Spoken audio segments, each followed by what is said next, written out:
Next topic start करते हैं। आपका नेक्स्ट टॉपिक जो है डिविडेंड डिसीजन।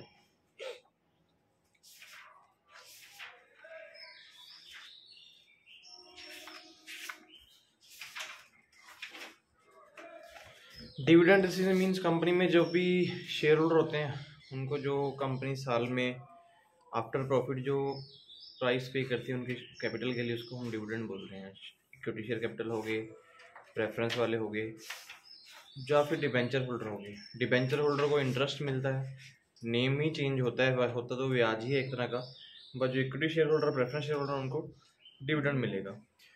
डिविडेंड के पीछे इन्होंने लिखा है भी कंसेप्ट ऑफ डिविडेंड डिसीजन। ये डिसीजन क्या था, कंपनी को खुद ही डिसाइड करना पड़ता है। जो मीन्स कंपनी के डायरेक्टर होंगे या बोर्ड ऑफ मीटिंग में वो डिसाइड करेंगे कि हमें डिविडेंड के रिगार्डिंग डिसीजन कैसा लेना चाहिए। वैसे तो कुछ पर्सन्स हैं जिन्होंने थ्योरीज भी बोली हैं अपने हिसाब से भी, कंपनी में डिविडेंड के लिए क्या थ्योरीज होनी चाहिए, वो क्वेश्चन भी हमें आएगा। लेकिन हम इसमें बात करते हैं भी ऑब्जेक्टिव क्या होगा। सबसे पीछे हम लोग डिविडेंड का डिसीजन लेते हैं, उसका ऑब्जेक्टिव सबसे पहले share holder need for income. क्योंकि जो भी बंदे कंपनी में पैसे लगा के बैठे होंगे उनको भी इनकम की जरूरत है। उन्होंने पूरे साल में पैसा कहाँ पे कितना कमाया। ऐसा तो नहीं है कोई बंदा पैसा दे के बैठ जाएगा और बोलेगा कि मुझे जरूरत ही नहीं, आप यूज़ कर लो। उसको भी कहीं ना कहीं इंटरेस्ट चाहिए, हो सकता है क्योंकि उनकी अपनी डिमांड भी होती है। कुछ लोग होते हैं कि हमें बैंक में पैसे लगाएंगे, बेनिफिट ज़्यादा हो रहा है। कुछ लोग कंपनी में लगा के बैठे हैं। बैंक में तो पता है फिक्स रेट ऑफ इंटरेस्ट जो एफडी करवाएंगे या आरडी अकाउंट कुछ भी खुलवाएंगे वहाँ पे मिलने वाला है, या फिर किसी को अभी ब्याज पे पैसे दोगे तो भी मिलेगा। तो सेम बात है, कंपनी में जो बंदे पैसे लगाएंगे उनको भी इनकम चाहिए, तो इसलिए कंपनी में डिविडेंड का डिसीजन लिया जाता है। Firm needs for fund. Dividend के पीछे डिसीजन लेने के पीछे ये भी होता है कि कंपनी को भी फंड की जरूरत होती है। मान लीजिए आप किसी के पैसे लेके बैठेंगे, अगर किसी को पैसे देंगे नहीं तो फर्दर कोई भी पर्सन आपकी कंपनी में इन्वेस्टमेंट नहीं करेगा। जब आपको पैसे की जरूरत होगी, अगर आप चाहे शेयर इशू करें या किसी बैंक से लोन कहीं से भी पैसे लेने जाएं, तो कोई भी पर्सन आपको पैसे नहीं देगा, क्योंकि जब आपको उनको कोई बेनिफिट नहीं दोगे। तो फर्म अपनी नीड के अकॉर्डिंग भी देखती है कि उनको डिविडेंड का डिसीजन कंपनी में लेना ही लेना है। Factor determining dividend decision. Dividend decision के लिए कौन कौन से फैक्टर माइंड में आते हैं या फिर किन किन फैक्टर को हम लोग पहले ही देखते हैं अभी क्या क्या काम करना चाहिए। सबसे पहले आता है डिविडेंड पे आउट रेशियो, कि जो डिविडेंड दिया जाएगा उसकी रेशियो क्या होगी, कितने परसेंट के अकॉर्डिंग आप डिविडेंड देने जा रहे हो, उसको डिसीजन लेना जरूरी है। ऐसा तो नहीं होता कि जब हम देखेंगे जितना प्रॉफिट कमाएंगे उसके अकॉर्डिंग पैसा दे देंगे। ये शेयर होल्डर कभी भी नहीं मानेंगे। जब आप शेयर इशू करने जाओगे उसमें फिक्स रेट ऑफ डिविडेंड पहले से ही इशू किया जाए। प्रेफरेंस शेयर इशू करोगे 9%, 5%, 10%, 11%, 12% पहले बताना होगा। इक्विटी शेयर होल्डर का तो ओनर होते हैं, उनके साथ एडजस्टमेंट चलती है उनको भी, लेकिन पहले तो कंफर्म होता है ये भी इतने परसेंट कम से कम तो हमें मिलेगा ही। डिबेंचर वाले पर्सन है उनको भी पहले ही आपको बताना पड़ता है। फिर आता है stability of dividend. Stability of dividend का मतलब जो डिविडेंड देने वाले हो उसकी स्टेबिलिटी लाइफ क्या है। मीन्स जो आपने फिक्स रेट बोल दिया, परमानेंट उतना दोगे या नहीं दोगे, उसके हिसाब से हमें रेट सेटअप करना होता है। तो नहीं आज हमने हाँ जी स्टेबिलिटी में होगा ना। अभी आज आपने रेट बोल दिया कि हम कम से कम आपको 8% तो हर बार देंगे, ये लगातार 8% चलेगा। स्टेबिलिटी रहनी चाहिए, वो लेवल भी आपको बताना चाहिए कि आपकी कंपनी में उतनी क्षमता है कि आप लोग इतने पैसे कमा लेंगे। अगर आपको पता ही नहीं हो कितने पैसे कमाने हैं, फिर प्रॉब्लम जनरेट हो सकती है। तो डिविडेंड इसके लिए भी डिसीजन लिया जाता है। ये स्टेबिलिटी में आगे उन्होंने अलग अलग पॉइंट लिखे हैं। सबसे पहले कांस्टेंट डिविडेंड पर शेयर। पर आप कहते हैं पहले तो स्टेबिलिटी में ये काम कर सकते हैं। मान लीजिए किसी बंदे ने 100 शेयर खरीदे हुए हैं, हम बोलेंगे कि एक शेयर के पीछे हम 5 रुपये देने वाले हैं, ये फिक्स ही है। भी जो बंदा हमारी कंपनी में एक शेयर खरीदेगा ये पर शेयर के अकॉर्डिंग है। मान लीजिए किसी बंदे ने 100 खरीदे हुए हैं तो 500 अपने आप ही बन गए बंदे के भी, ये तो आपको पक्का मिलने वाला ही है। ये स्टेबिलिटी पर रेशियो के अकॉर्डिंग चल रही है। दूसरा हो सकता है कांस्टेंट पे आउट रेशियो। कांस्टेंट पे आउट रेशियो आप बोल देंगे कि जितने भी आपने कैपिटल खरीदी होगी हम उसमें कम से कम 10% सबको देंगे भाई, ये कांस्टेंट पे आउट रेशियो होगी। वो था पर शेयर के अकॉर्डिंग ₹5, ये हो गई रेशियो के अकॉर्डिंग। ये काम भी कहता है कंपनी में स्टेबिलिटी में आप रख सकते हैं भी इतने % आपको मिलेगा। जिस बंदे ने जितने शेयर खरीदे हैं मैटर नहीं करता, किसने कम खरीदे हैं किसने ज़्यादा खरीदे हैं, सबको परसेंटेज के अकॉर्डिंग पैसा दे दिया जाएगा। थर्ड हमारे पास है staple rupee dividend plus extra dividend. Staple rupees का मतलब क्या, बाय द वे ये तो फिक्स ही है भी कंपनी आपको 10% देगी। अगर कंपनी एक्स्ट्रा प्रॉफिट कमाती है तो 2% एक्स्ट्रा भी देगी भाई, ये भी कंपनी कंडीशन रख सकती है। कंपनी में डिसाइड शेयर होल्डर के लिए कंपनी के बोर्ड ऑफ डायरेक्टर को ही करना होता है कि हम लोग डिविडेंड किस हिसाब से देंगे। मेरिट्स क्या होंगे, अगर मान लो कंपनी में कहता डिविडेंड पॉलिसी आपने रखी हुई है उसके बेनिफिट क्या होंगे।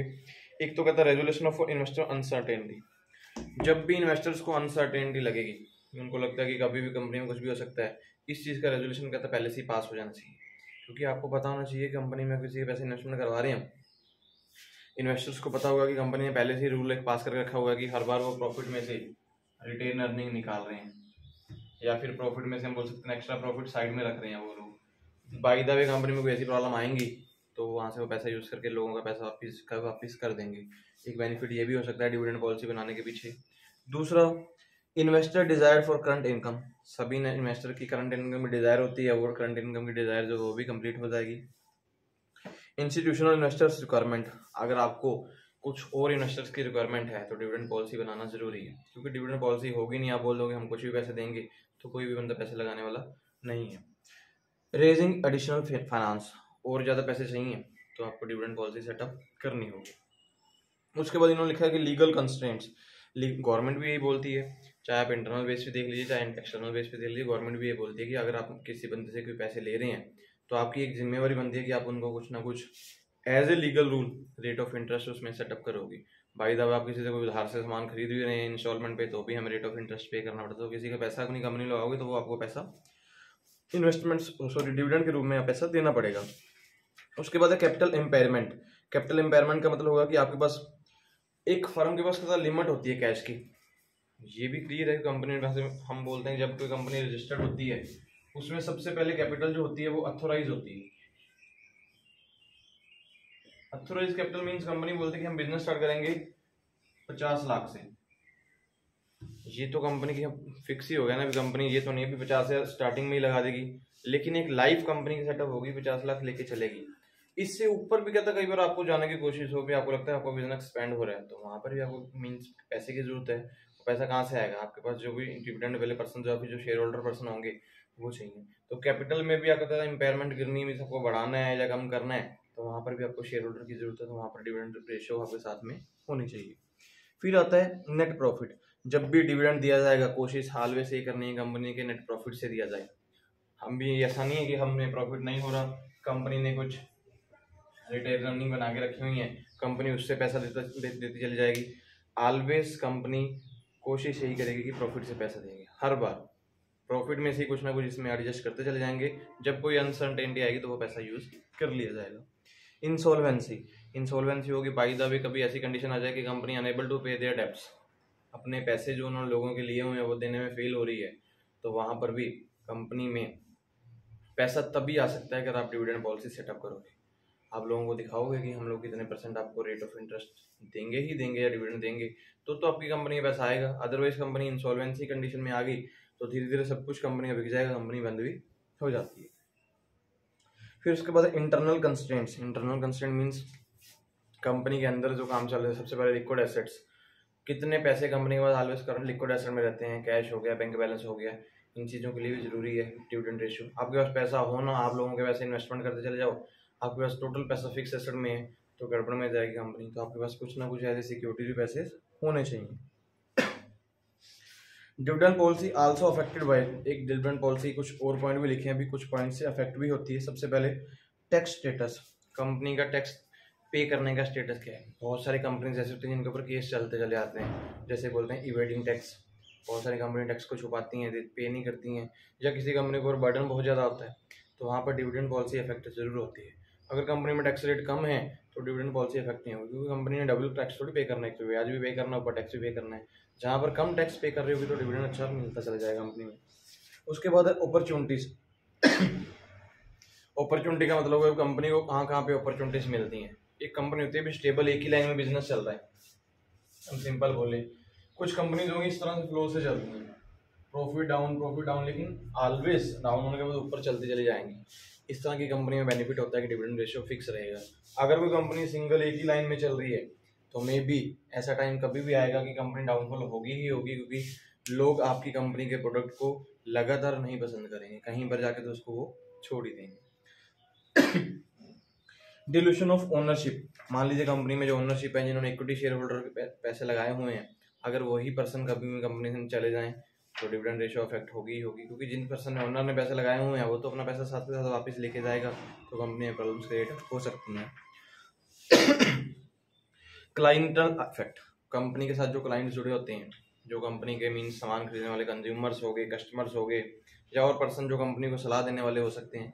अगर वो भी कंपनी लीव करते हैं तो डिविडेंड पॉलिसी उससे भी इफेक्ट होगी, क्योंकि कंपनी में जो पर्सन कंपनी की सपोर्ट करेंगे अगर हट रहे हैं तो कंपनी सपोर्ट होने से कंपनी में नुकसान ही होता है।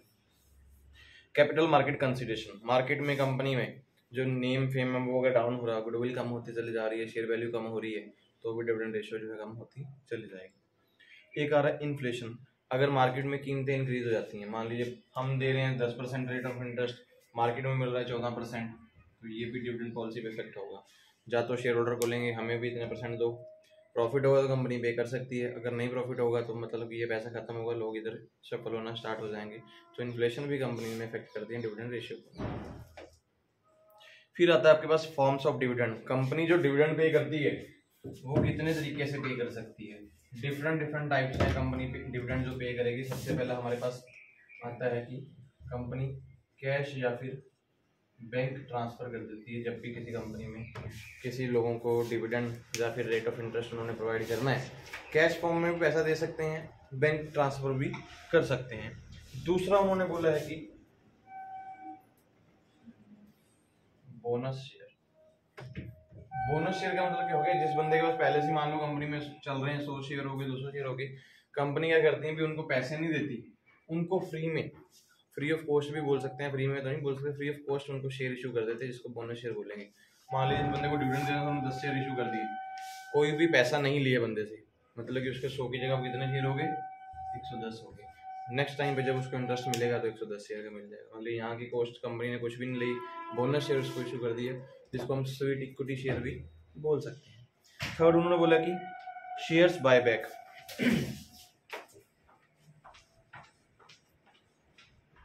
कंपनी शेयर को बायबैक भी कर सकती है। बायबैक का मतलब हो गया कि जो शेयर कंपनी ने बेचे हुए थे, जस्ट मार्केट में लगाए हुए थे, जिनके पैसे कंपनी ने यूज कर रखे थे, कंपनी उन शेयर के पैसे को वापस ले लेती है, मतलब सॉरी शेयर वापस ले लेगी, लोगों को पैसा दे देगी। पहले आपने शेयर दिया था 100 रुपए का, जब मार्केट में किसी बंदे ने खरीद लिए, 100 रुपए का शेयर था, 100 ही खरीदे थे, तो कंपनी का पैसा कितना आ गया था भाई, 10,000। जब कंपनी शेयर बायबैक करेगी तो सेम वैल्यू में तो करेगी नहीं, प्रीमियम में करने वाली होगी। प्रीमियम करने वाली होगी तो मान लो 2 रुपये प्लस करके दे दिए, तो बंदे को 2 रुपये डिविडेंड फॉर्म हो गया, जो उसके पैसा लगाए थे उसको फ्री कर देती है कंपनी, बोलती है कि आपके शेयर खत्म कर दिए। तो ये काम भी कंपनी कर सकती है डिविडेंड पे करने के लिए, फिर शेयर खत्म भी कर देगी और ज़्यादा अमाउंट में बंदे के शेयर जो है वापसी कर लेगी। 4 आता है कि शेयर स्प्लिट, ऐसे ही बोला उन्होंने, शेयर स्प्लिट। हाँ जी, शेयर स्प्लिट का मतलब क्या होगा, कंपनी अपने शेयर की जो वैल्यूज होती हैं उनको चेंज कर देगी। हम बोले कि पहले 100 शेयर थे, 100 रुपये के हिसाब से थे, अभी अपनी कंपनी का बोलेगी भी ये शेयर जो 100 वाला 50 का हो जाएगा, तो बंदे के शेयर जो बढ़ा देगी, 200 के हिसाब से 200 शेयर कर देगी। हो सकता है कि अगर 10 कर देगी, 10 रुपये के हिसाब से कर देगी, तो शेयर बंदे के 1000 हो जाएंगे। तो ये काम भी कंपनी डिविडेंड पे करने बोलते हैं कि आपका नंबर ऑफ काउंटिंग इंक्रीज करवा देगी, शेयर्स रेट चेंज कर देंगी। हो सकता है कि शेयर स्प्लिट करने पे वैल्यू और भी कम कर दें, हो सकता है कि शेयर की वैल्यू थोड़ी सी बढ़ा भी दें, वो डिसाइड करती है company as per their market consideration के अकॉर्डिंग। जैसे मार्केट में रेट चल रहे होंगे उसके अकॉर्डिंग कंपनी अपने शेयर्स की वैल्यू को चेंज करती चली जाएगी, इसको बोलते हैं शेयर्स स्प्लिट। फिर आते हैं हमारे पास एक मेन क्वेश्चन, जो लास्ट में हमारे पास 10 नंबर का क्वेश्चन आ सकता है, theories of the dividend policy. जो कंपनी डिविडेंड पॉलिसी देगी, 2 थ्योरीज हैं, रेलिवेंस एक आता है इररेलेवेंस। इसमें भी 2% काम कर रहे हैं, आगे इसमें भी 2% काम कर रहे हैं। इसमें जो पर्सन काम कर रहा है वोल्टर मॉडल, एक है गॉर्डन मॉडल, इसमें एक है सोलोमन, कोई सोलोमन पर्सन है, इसमें एक और पर्सन है मोदी एंड मिलर गिलानी अप्रोच। ये 4 पर्सन अपने अपने हिसाब से थ्योरीज बताते हैं डिविडेंड के लिए। डिविडेंड थ्योरी की बात करेंगे तो सबसे पहले बात करते हैं रेलिवेंस और इररेलेवेंस थ्योरी कौन सी होती हैं। रेलिवेंस थ्योरीज वो थ्योरीज होती हैं जो बोलते हैं कि कंपनी में डिविडेंड पॉलिसी से शेयर प्राइस के ऊपर फर्क पड़ता है। मतलब अगर मान लीजिए कंपनी में शेयर प्राइस अच्छा है या कम है ज़्यादा, उससे डिविडेंड पॉलिसी हमेशा इफेक्ट होती ही होती है। ये जो पर्सन है इररेलेवेंस वाले, ये बोलते हैं कि शेयर प्राइस से कोई फ़र्क नहीं पड़ता कंपनी में डिविडेंड पॉलिसी के ऊपर। डिविडेंड पॉलिसी कुछ नहीं इफेक्ट होती शेयर प्राइस से। शेयर प्राइस कम हो जाए बढ़ जाए डिविडेंड पॉलिसी को कोई फ़र्क नहीं पड़ता। लेकिन ये पर्सन बोलते हैं कि अगर कंपनी में शेयर प्राइस डिफरेंस हो रहे हैं तो डिविडेंड पॉलिसी में डिफरेंसेस आएंगे। ये बोलते हैं भी चेंजेस होंगे तो फ़र्क पड़ता है। ये पर्सन बोलते हैं चेंजेस हों तो कोई फ़र्क नहीं पड़ेगा। अब इनमें से डिफरेंट पर्सन की बात करते हैं। सबसे पहले बात करते हैं वोल्टर मॉडल के लिए।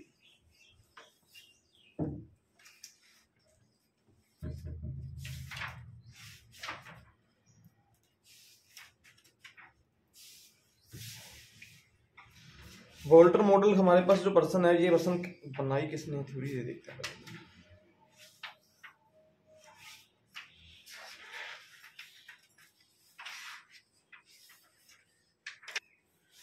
ये जो वोल्टर मॉडल है, ये एक पर्सन क्या बोलता है कि मान लीजिए कंपनी में कहता आपकी शेयर प्राइस बढ़ रही है या कम हो रही है, आपकी कंपनी में जो डिविडेंड पॉलिसी है वो इफेक्ट होगी या डिविडेंड पॉलिसी से कहता शेयर प्राइस में इफेक्ट हो सकते हैं।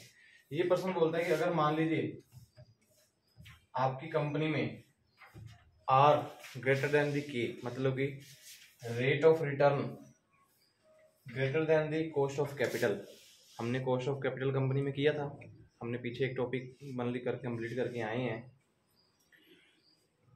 शायद आपने cost of equity, cost of debenture, cost of preference हमने पीछे एक टॉपिक किया था। वो बोलते हैं कि अगर मान लीजिए हमारे पास जितनी भी कंपनी में शेयर कैपिटल है, अगर उनकी cost of capital rate of return से कम है, मतलब हम ऐसे बोल सकते हैं कि जो हमने माना कि 100 शेयर थे कंपनी में, उनकी हमें कॉस्ट जो है 10 रुपये बढ़ रही है, तो कंपनी का लेकिन जो प्रॉफिट है इससे ज़्यादा आ रहा है, कंपनी प्रॉफिट कमा रही है 50, 40, 30 कुछ भी, तो कहता कंपनी में पे आउट रेशियो ऑलवेज नील।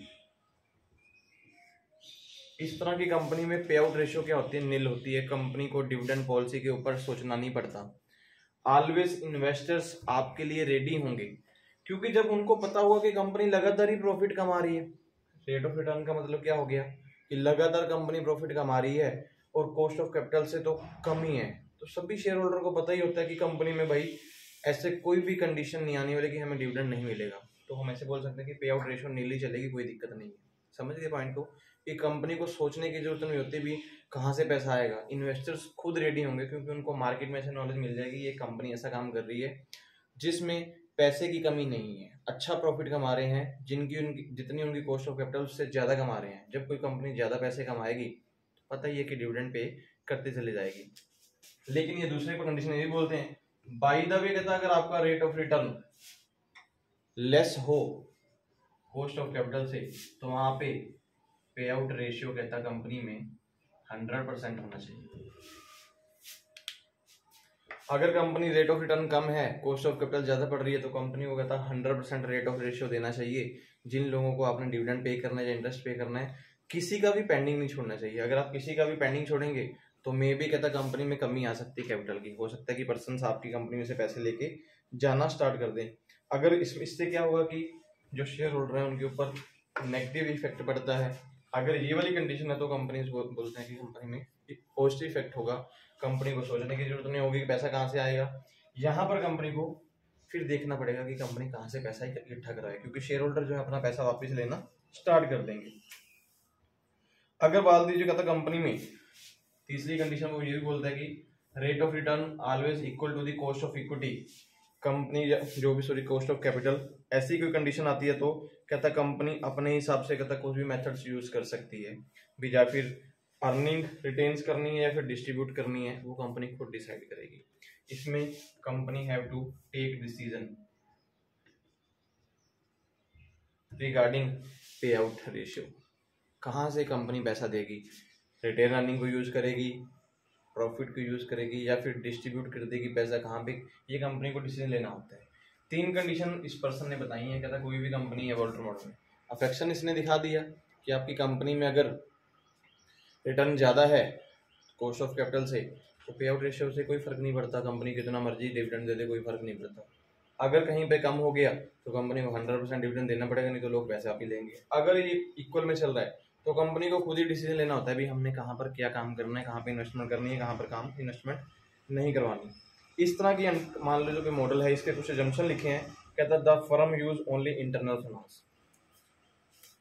वॉल्टर मॉडल क्या बोलता है कि ऐसी फर्म हमेशा इंटरनल फाइनेंस को ही यूज करते हैं। मींस कंपनी में जो इक्विटी शेयर होल्डर वाले पर्सन होते हैं उसी के पैसे को यूज करती हैं ऐसी कंपनीज जहां पर डिविडेंड को साथ में लिखा जाता है। साथ में ये लिखते हैं इस तरह की कंपनी में cost of return and cost of capital हमेशा कांस्टेंट रहते हैं। अगर वॉल्टर मॉडल बोलेगा कि हाँ कंपनी में रेट ऑफ रिटर्न जा रहा है मतलब कांस्टेंट लगातार रहेंगे। अगर कोई कंपनी प्रॉफिट कमा रही है तो लगातार प्रॉफिट कमाती चली जाएगी। दी firm has a very long life. अगर इस तरह से कोई कंपनीज काम कर रही हैं अपना अपना देख रही हैं तो इस तरह की कंपनीज का जो लाइफ स्ट्रक्चर्स है वो लॉन्ग टाइम के लिए होता है। उन कंपनीज को कहीं पर सोचने की जरूरत नहीं होती है। ऐसी कंपनी लगातार अपना मार्केट में नेम कमाते चले जाएंगे। इस तरह की कंपनी का ईपीएस और डिविडेंड हमेशा कांस्टेंट रहता है। अर्निंग पर शेयर भी सेम रहेगा, डिविडेंड भी कंपनी में सेम रहता है, कभी भी चेंज नहीं होगा। मींस एक्स्ट्रा स्टेपल कंडीशन में काम कर सकते हैं ऐसी कंपनीज, लेकिन कभी भी माइनस में ऐसी कंपनी नहीं जाती। इसके बाद हमारे पास जो दूसरा मॉडल है वो है गॉर्डन मॉडल। इसकी पॉइंट्स क्लियर हो गए। आपकी बुक में कुछ एग्जांपल्स ली हुई हैं। उन्होंने क्या हुआ डिविडेंड रेशियो को कभी बढ़ाया हुआ है, कभी कम किया हुआ, 10% बढ़ा लिया, 30% बढ़ा लिया, उसके अकॉर्डिंग वैल्यू बना के दिखाई हुई है। कभी बढ़ा लिया, कभी कम करके दिखा लिया, वो कंडीशन की हुई है। कोई प्रैक्टिकल क्वेश्चन नहीं है वो आपकी बुक में सिर्फ उन्होंने एग्जाम्पल बेस पे एक एग्जाम्पल ली हुई है। अगला देखिए मॉडल जो है गॉर्डन मॉडल। ये भी जो थ्योरी हमारे पास है ये भी रेलिवेंस थ्योरी है। ये पर्सन भी सेम बोलता है कि कंपनी में कॉस्ट स्ट्रक्चर आपके डिविडेंड पॉलिसी में इफेक्शन पड़ता है कंपनी की कैपिटल के ऊपर। ये जो पर्सन गॉर्डन है इसका पूरा नाम इन्होंने बताया कि मायरन गॉर्डन। मायरन गॉर्डन एक पर्सन है जिसने थ्योरी बनाई है।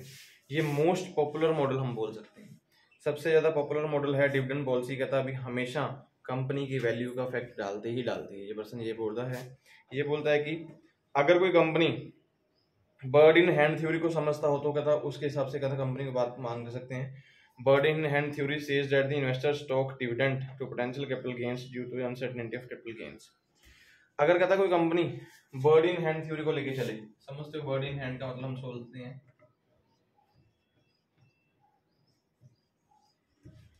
कंपनी में तक भी ये तो पता ही है भी अगर रेट ऑफ रिटर्न ज़्यादा होगा तो लोग पैसे इन्वेस्टमेंट करने वाले होंगे। लेकिन अगर कंपनी के पास कुछ भी ऐसी कंडीशन हो, बर्ड इन हैंड का मतलब कि हमारे पास एक्स्ट्रा प्रॉफिट ऑलवेज पड़े हों, हम ऐसा बोल सकते हैं एक्स्ट्रा प्रॉफिट, रिटेन अर्निंग्स या फिर कैपिटल रिजर्व्स या फिर इसके अलावा डिविडेंड रिजर्व, कुछ भी ये कंपनी के अपने हाथ में ही होते हैं। ये कंपनी में प्रॉफिट में से ही चलते चले जाते हैं।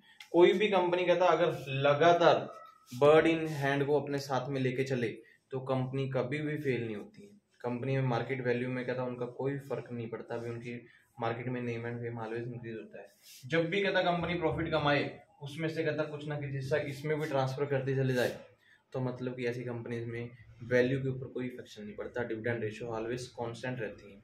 इसमें पॉइंट क्लियर हो गया। उस पर्सन ने ये नहीं बोला कि कम होगा या ज़्यादा होगा, ये पर्सन ये बोलता है कि अगर कंपनीज ये काम करेंगी, ये तो पता ही है 100 रुपये कमा रहे हैं, 100 रुपये में मे बी 20, 30, 40, 50, 60 जो भी है शेयर होल्डर को जाना ही जाना है। जो बाकी बचा हुआ पैसा अगर कंपनी कहता है इनमें ट्रांसफर करते चली जा रही है तो उनको फ्यूचर में कभी भी कहीं देखने की जरूरत नहीं पड़ती। ऑलवेज कंपनी की मार्केट वैल्यू जो है इंक्रीज होती चली जाती है जब तक वो कंपनी काम करेगी। इस तरह की कंपनी की लाइफ भी लॉन्ग लाइफ होगी, क्योंकि जब भी पैसे की कमी आएगी तो कंपनी किन पैसों को यूज करेगी, जो बर्ड इन हैंड थ्योरी वाले पर्सन जो क्वेश्चन उनके पास हैं जो रिजर्व होगी उनको यूज कर सकते हैं। Investors are ready for pay more prices shares that provide regular dividend. जब भी इस तरह की कंपनी काम कर रही होगी, अगर आप रेगुलर सभी शेयर होल्डर को 50% डिविडेंड पे कर रहे हो तो इन्वेस्टर्स ऑलवेज रेडी रहेंगे। उनको पता होता है कि कंपनी में भाई हमने देखा कि पिछले 1-2 सालों में लॉस भी आया लेकिन इन्वेस्टर्स का पैसा नहीं रुका, 50% लगातार मिल ही रहा है। मैं एग्जांपल के तौर पर बता रहा हूँ, तो इन्वेस्टर्स ऑलवेज इस तरह के मॉडल में पैसा लगाने के लिए बैठे होंगे।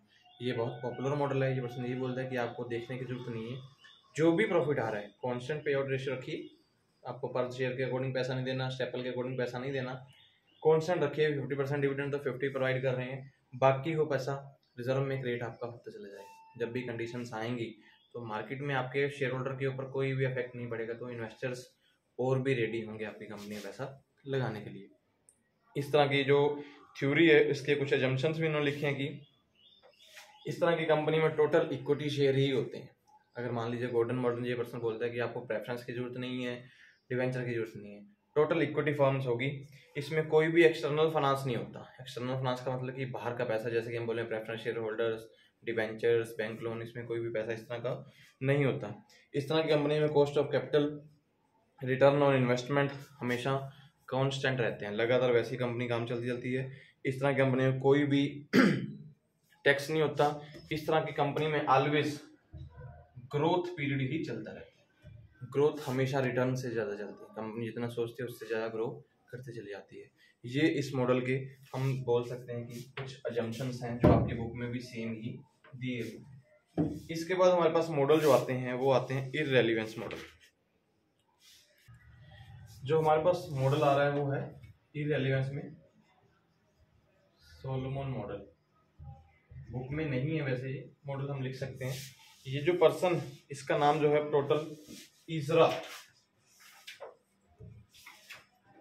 EZRA, इजरा सोलोमन है। ये पर्सन ने थ्योरी बनाई है। इस थ्योरी में इस पर्सन ने बोला कि कंपनी में डिविडेंड पॉलिसी एक रेजिडुअल डिसीजन है। डिविडेंड इज ए पैसिव, हम ऐसा बोलते हैं कंपनी में कहता है डिविडेंड जो है कंपनी का अपना डिसीजन होता है। इससे कंपनी के कहता मार्केट प्राइस के ऊपर कोई फर्क नहीं पड़ता। कंपनी ने डिसीजन अपने हिसाब से लेना होता है। कहता अब ऐसा हम नहीं बोल सकते कंपनी कुछ भी रख देगी, ये कंपनी का खुद का डिसीजन होता है। कहता कंपनी जो कुछ मर्जी हिसाब से सेटअप कर सकती है। मार्केट प्राइस में इससे कोई इफेक्शन नहीं पड़ता। हर एक पर्सन, ये पर्सन क्या बोलता है, कोई भी पर्सन जो मार्केट में पैसा लगाने आएगा उसका एक मेन मकसद क्या होता है कि हमें जितना ज़्यादा रेट ऑफ रिटर्न मिलेगा हम तभी इन्वेस्टमेंट करेंगे। कोई भी पर्सन है कहता अभी हमेशा यही सोच के चलेगा कि मुझे एक्स्ट्रा पैसे की जरूरत है। मान लीजिए मैं शेयर होल्डर हूँ, मेरे पास 100 रुपये हैं, मुझे पता है कि मैं बैंक में FD करवा रहा हूँ तो रेट ऑफ इंटरेस्ट 8% मिल रहा है, मैं कंपनी में लगा रहा हूँ तो मुझे रेट ऑफ इंटरेस्ट 9 मिल रहा है। तो हम कहता है ऑलवेज एक्स्ट्रा पे ही जाएंगे। तो ये कहता भी कंपनी का जो इजरा सोलोमन पर्सन है कहता भी हर एक पर्सन एक रेगुलर इनकम के साथ आता है कि लगातार उसको जो इनकम मिलती चली जाए। तो ये कंपनी ने कहता खुद ही डिसाइड करना होता है। कंपनी की market value does not affect, ये कहता कभी नहीं हो सकता भी आपकी वैल्यू के ऊपर इफेक्शन पड़ेगा।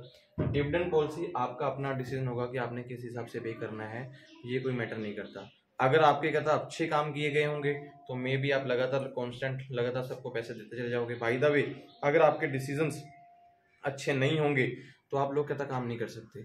बहुत सारे लोग क्या होते हैं कहता सोचते हैं भी आज इन्वेस्टमेंट करना है, कंपनी कहता कुछ कंपनी ऐसे भी काम करती हैं, आज हमने इन्वेस्टमेंट कर लिया, अपने एक प्रोजेक्ट में पैसा लगा लिया, उससे पैसा लगाने का तो उसी में काम करते चलते हैं। कुछ कंपनी होती है कहता है यहीं से आगे चलती हैं री इन्वेस्टमेंट में। अगर तो कहता भी आपकी री इन्वेस्टमेंट अच्छी है, पहले आपने पैसा कहीं लगाया उसको दोबारा फिर लगाते चले जा रहे हो, फिर तो आपकी वैल्यू के ऊपर कोई फर्क पड़ने वाला ही नहीं है। लोग पैसे लगाएंगे क्योंकि उनको पता है कि डिविडेंड मिलता चला जाएगा।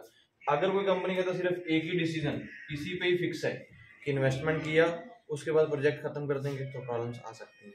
तो डिसाइड करिए आपको करना है कि इन्वेस्टमेंट को री इन्वेस्टमेंट में कितनी बार आप कन्वर्ट करते हैं, तो लगातार आपकी कंपनी प्रॉफिट कमाती चली जाएगी, डिविडेंड आप पे करते चले जाएंगे।